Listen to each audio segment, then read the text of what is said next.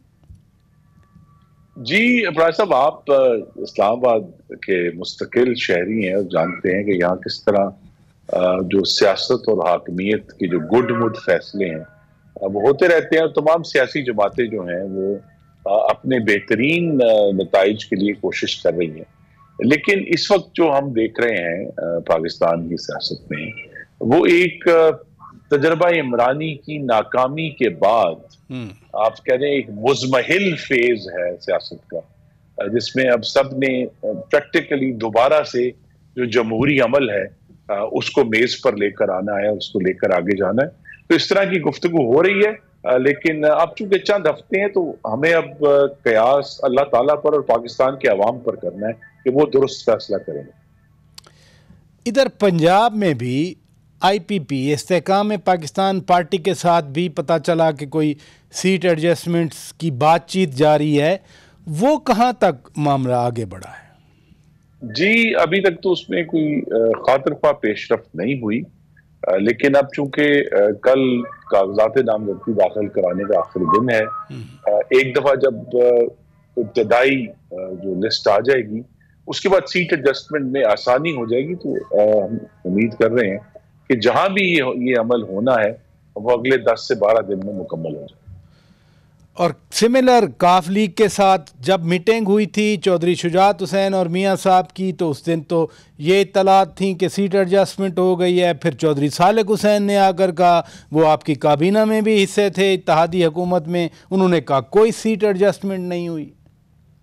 نہیں, کاف لیگ سے بات چیت آگے بڑھی ہے. اچھا, اور اس کا نتیجہ سب سے پہلے آئے گا. کب تک؟ جی مجھے اندازہ نہیں ہے, آئندہ چند دنوں میں یہ غالباً تمام فیصلے جو ہیں وہ اگلے 2 سے 3 ہفتے میں ہونے ہیں, بیکاز 12 جنوری جو ہے وہ امیدواروں کی حتمی فہرست کا دن ہے. لہذا اب چند دن ہیں, ان میں اس تمام گفتگو اور نیگوسیشنز ہوں گی, اور 12 جنوری کو جو حتمی ہمارے امیدواران ہیں وہ سامنے آ جائیں گے. یہ کاف لیگ کے ساتھ جو پیش رفت کا آپ حوالہ دے رہے ہیں, اس میں طارق بشیر چیمہ صاحب کے حوالے سے بھی کاف لیگ کے لیے مثبت خبر ہے؟ جی دیکھیے, یہ ہمارے لیے ایک چیلنجنگ معاملہ ہے, لیکن کاف لیگ نے ان 16 ماہ میں پارلیمان میں بھی اور کابینہ میں بھی ایک بڑا مثبت رویہ اختیار کیا ہے, اور بڑی خندہ پیشانی کے ساتھ شہباز شریف کی سپورٹ کی ہے مسلم لیگ جو دوسری 15 جماعتیں تھیں. تو لہٰذا ان کی اس وقت جو کریڈیبلٹی ہے وہ زیادہ ہے, اس لیے اگر اس میں کسی 1-2 سیٹ پر ایشو بھی بنتا ہے وہ بھی احسن طریقے سے ریزالو ہو جائے انشاءاللہ. سائفر کیس آپ نے بھی متعدد بار اس پہ لب کشائی کی, آپ ہمیں بتاتے رہے کہ بڑا سیریس معاملہ ہے, پاکستان کی خارجہ پالیسی کو نقصان بھی پہنچا. آپ خود وزیر خارجہ رہے ہیں, ڈیفنس کے وزیر بھی آپ رہے ہیں. یہ ضمانت ہو گئی تو وہ سارا جو ایک سٹرکچر بنایا ہوا تھا وہ کرمبل ہو گیا کیا؟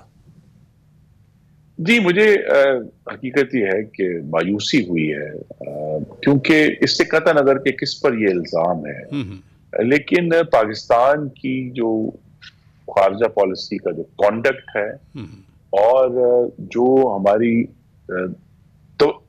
توقعات ہوتی ہیں پاکستان کے اعلیٰ ترین عہدیداروں سے, میں ابھی بھی اس بات پر قائم ہوں کہ عمران خان نے امانت میں خیانت کی ہے. اور اس جو سائفر تھا وہ ڈی کلاسیفائی ہوا نہیں ہوا, کس کے سامنے گیا, لیکن جب پاکستان کا وزیر اعظم ٹی وی پر آ کر کہہ دے کہ ایک کاغذ مجھے دیا گیا تھا جو کہ انتہائی خفیہ تھا اور وہ مجھ سے گم ہو گیا ہے, تو اس امانت میں جو خیانت ہے اس کے اوپر عدالت کو زیادہ سختی کرنی چاہیے تھی. لیکن غالباً جو سیاسی ماحول ہے اس میں انہوں نے اس کے جو صحیح جو مضمرات ہیں اس پر غور نہیں کیا, اور مجھے توقع ہے کہ جب یہ کیس چلے گا تو یہ بات کھل کر سامنے آئے گی. کیس تو خیر چل رہا ہے لیکن ان کیمرہ کیس ہے. اب یہ بلے کا نشان واپس ہو گیا, آج تو خیر یا کل بھی اب عدالت تو نہیں کھلے گی, یہی نظر آ رہا ہے. ویسے تو کھل جاتی ہیں عدالتیں, لیکن بلے کا نشان نہیں ہوگا آپ کے مخالفین کے پاس, تو یہ کتنا ایڈوانٹیج ہے آپ کے لیے, آپ کی پارٹی کے لیے؟ جی میں تو اس پہ کسی بھی طرح جو ہے وہ نہیں سمجھتا کہ ہمیں کو بہت خوشی کرنی چاہیے. پاکستان میں بارہا اس طرح کے نشان لیے گئے ہیں. آپ سب سے پہلے آپ کو معلوم ہے پاکستان پیپلز پارٹی سے تیر کا نشان دیا گیا. جی جی. پھر پیپلز پارٹی کو انہوں نے کہا کہ یہ پارٹی نہیں ہے, ان کو پیپلز پارٹی پارلیمنٹیرینز بنانی پڑی. اسی طرح جو ہے ہم سے سینٹ کے الیکشنز میں 2018 میں زیادہ سال نہیں گزرے نشان لے لیا گیا تھا. تو جن جماعتوں کی عوامی حمایت جو ہے وہ جینوئن ہوتی ہے ان کو تو کوئی فرق نہیں پڑتا. تو جہاں جہاں بھی تحریک انصاف کی اگر حمایت جینوئن ہے تو کسی بھی نشان پر ہوں ان کو عوام حمایت کرے گی. جس طرح 2018 میں تمام تر سختی اور مشکلات اور یہ کلیئرٹی کے باوجود کہ میاں نواز شریف جیل میں ہیں اور انہوں نے غالباً کوئی اقتدار نہیں آئے گا، اس کے باوجود 1.28 کروڑ ووٹ ڈالے پاکستان میں مسلم لیگ۔ یہ تاحیات نااہلی والا معاملہ بھی اب آ رہا ہے عدالت کے سامنے، تو آپ کی طرف سے میاں نواز شریف صاحب ہی وزارت عظمیٰ کے امیدوار ہیں یا پارٹی کوئی پلان بی یا سی بھی رکھتی ہے؟ جی، ہمارے امیدوار تو محمد نواز شریف ہی ہیں، اور ہمیں یہ بھی توقع ہے کہ اس معاملے میں جو عدالت ہے وہ اس بات کو دیکھے گی کہ عدالت نے ایک ایسے وقت فیصلہ کیا جب اس پر کوئی قانون سازی موجود نہیں تھی۔ اب جبکہ پارلیمنٹ نے عوام کی منشا ظاہر کر دی ہے باقاعدہ ایک قانون کے ذریعے، کوئی ریزولوشن نہیں ہے، تو لہذا اس وقت تو پاکستان کا قانون ہی لاگو ہے، تو قانون کا احترام ہمیں یہ توقع ہے کہ جو عدالت ہے وہ بھی کرے گی، اور قانون یہ کہتا ہے کہ کسی بھی شخص کو جو نااہلی ہے وہ 5 سال سے زائد نہیں دی جا سکتی۔ بہت شکریہ انجینئر خرم دستگیر خان صاحب، مسلم لیگ نون کے مرکزی رہنما۔ ناظرین ہمارے روبرو تھے، یہاں بریک لیتے ہیں، بریک کے بعد جب واپس آئیں گے پیپلز پارٹی کے مرکزی رہنما اور وہ بھی متعدد بار وفاقی کابینہ کا حصہ رہے سید نوید قمر صاحب ہمارے روبرو ہوں گے۔ اسٹے ود اس۔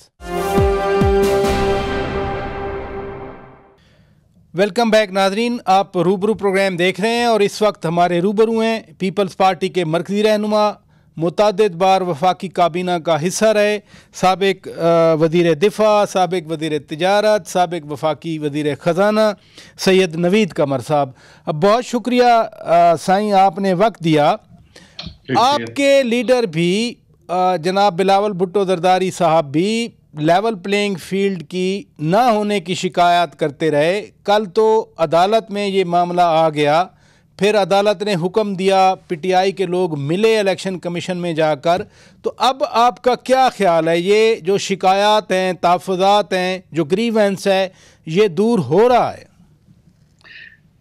دیکھیں، بات ساری یہ ہے کہ الیکشنز جب بھی ہوں اور قانون کے آئین کے مطابق ہی ہونے چاہیے، وہ کریڈیبل ہونے چاہیے، اور کریڈیبلٹی تب آتی ہے جب نہ صرف یہ ہے کہ جیسے وہ کہتے ہیں کہ justice should be not only be done but be seen to be done, اسی طرح سے جو یہ پروسیس ہے وہ بھی should not just be seen to be done but it should people should have the faith کہ اس میں جو ہے یہ صحیح بات ہو رہی ہے، ورنہ فائدہ کیا ہے؟ ورنہ پھر ایسی ایک سلسلہ چل رہا ہے۔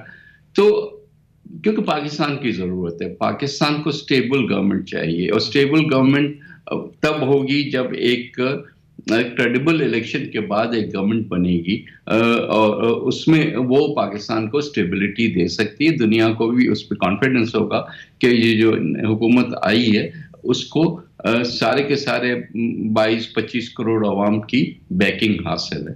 تو وہ کریڈیبلٹی جو ہے وہ پاکستان کے لیے، پاکستان کی عوام کے لیے جو ہے بہت لازم چیز ہے۔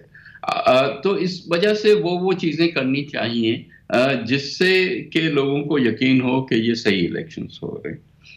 تو میرا خیال ہے کہ کل جو سپریم کورٹ نے ریمارکس بھی دیے، لیٹرل جو ججمنٹ دیے، ان ریمارکس میں بھی پوری پاکستان کی تاریخ جو ہے وہ انہوں نے سمیٹی ہوئی ہے کہ پاکستان کے پرائم منسٹرز کو جو ہے وہ پھانسی بھی دی گئی، پاکستان کے پرائم منسٹرز کو جلا وطن بھی کیا گیا، لیکن یہ ساری چیزیں اگر اس کے پرسپیکٹو میں دیکھی جائیں تو ہر ایک کو موقع ملنا چاہیے الیکشنز میں حصہ لینے کا۔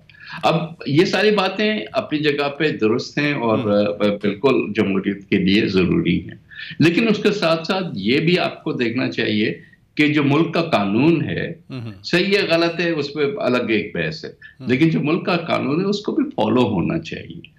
اگر جو فیصلہ جس پہ زیادہ آج ڈیبیٹ چل رہی ہے وہ جو سمبل والا فیصلہ ہے نہ ملنے کا، اب سوال یہ کہ پی ٹی آئی سے پوچھا جائے کہ بھائی آپ نے اتنے سال میں، آپ کے پاس اتنے سارے پوری فوج ہے وکیلوں کی، کسی نے آپ کو یہ نہیں ایڈوائز کیا یا ابھی آخری ایک ہفتے میں یا 10 دن میں کیوں آپ نے الیکشنز کرائے جبکہ آپ کا پورا سال پڑا ہوا تھا اور آپ نے نہیں کرائے؟ یا اس سے پہلے بھی جو اور چیزیں بھی ہوئی ہیں، چاہے فنڈنگ والی ہو، چاہے وہ 9 مئی والی ہو، سب میں ایک چیز کامنالٹی آپ کو نظر آتی ہے. وہ کامنالٹی یہ ہے کہ ایک ایٹیٹیوڈ پرابلم ہے کہ جی قانون جو ہے وہ ہم پہ اپلائی نہیں کرتا, ہم قانون سے بالاتر ہیں, باقی یہ قانون جو بھی بنائے گئے ہیں وہ کسی اور کے لیے بنائے گئے. جب یہ ایٹیٹیوڈ ہوتا ہے تو پھر آپ اسی چیز میں پھنستے ہیں. یہ پہلی دفعہ نہیں ہوا, ہم نے یہ دیکھا کہ آپ نے دیکھا 18th امینڈمنٹ کے ٹائم پہ جو چیزیں صادق امین والی یا اس قسم کی اور چیزیں جو نہیں نکالی گئی یا لیجسلیشن جو ہوئی, میاں نواز شریف صاحب نے اس کو ریزسٹ کیا, خود کو وہ بھگتنا پڑا.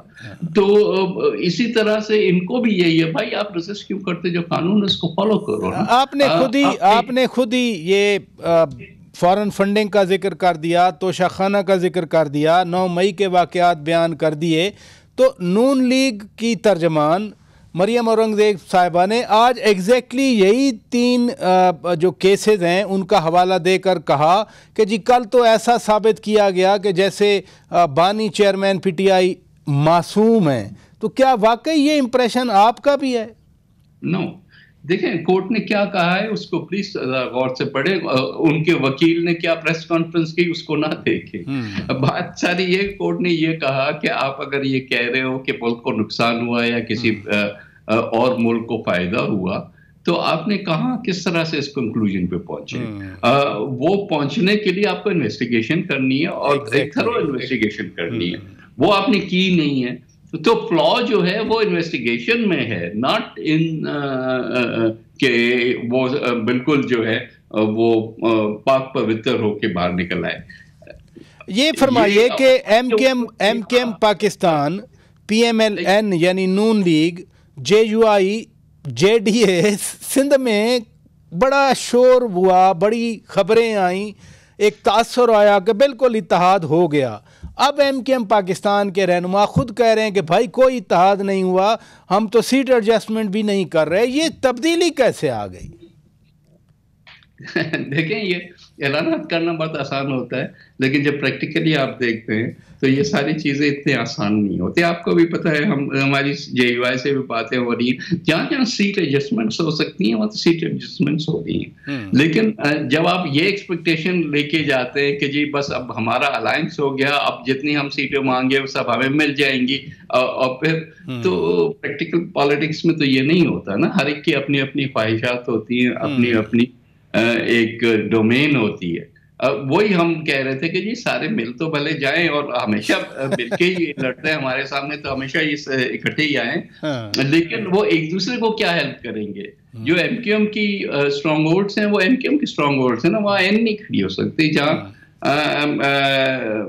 پگارا کی یا جس کی بھی A B C D G D A میں جو کھڑا ہو اس کی ہے, وہ نون کو تو نہیں دیں گے یا ایم کیو ایم کو تو نہیں دیں گے, and vice versa. So what's a point, مجھے سمجھ میں نہیں آیا کہ لیکن اسی تناظر میں, اسی اتحاد کے تناظر میں ایم کے ایم نے 3 ترامیم تیار کی تھیں کراچی کے حوالے سے, اربن سندھ کے حوالے سے. وہ لوکل باڈیز الیکشن کی سسٹین کرنے کے لیے تھیں. وہ جو فائنانس کمیشن نیشنل ہے وہ اب وہ صوبے میں چاہ رہے تھے کہ ڈسٹرکٹ تک چلا جائے. تو پھر وہ معاملہ رہ گیا اگر اتحاد نہیں بنا تو. نہیں, 2 چیزیں. پہلی چیز تو کہ فائنانس کمیشن صوبے میں بھی ہے, جو ہے پروونشل فائنانس کمیشن ہوتا ہے جو کہ ڈسٹرکٹس میں ڈسٹریبیوٹ کرتا ہے. وہ چاہ یہ رہتے کہ صوبے کو بیچ میں سے نکال دیا جائے اور ڈائریکٹلی مرکز جو ہے وہ ڈسٹرکٹ کو جو ہے فنڈنگ بھی کرے اور پہنچائے. یہ ہمارے فیڈریشن کے کانسیپٹ کے ہی خلاف ہے. جو کانسٹیٹیوشن کا جو بیسک سٹرکچر ہے اس کے بھی خلاف یہ بات تھی کہ کیونکہ ہم فیڈریشن ہیں, فیڈریشن 4 صوبوں نے اکٹھے ہو کے پاکستان بنایا ہے. پاکستان نے بیٹھ کے کیک کے سلائس کی طرح صوبے نہیں بنائے, جو کہ کچھ ملکوں میں ہوتا ہے, لیکن نہیں. پاکستان ایز اے فیڈریشن, اور فیڈریشن والنٹری فیڈریشن ہے. 4 صوبوں نے الگ الگ طریقے سے پاکستان جوائن کیا.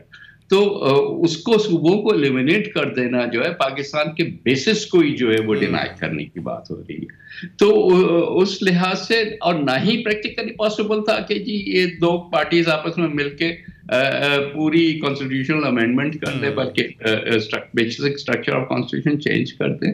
یہ تو ٹیمپرری ایک شوشہ تھا جو کہ MQM اپنی ایک الیکٹریٹ کو ایک خواب دکھا رہی تھی کہ اب یہ بھی ہم کر دیں گے.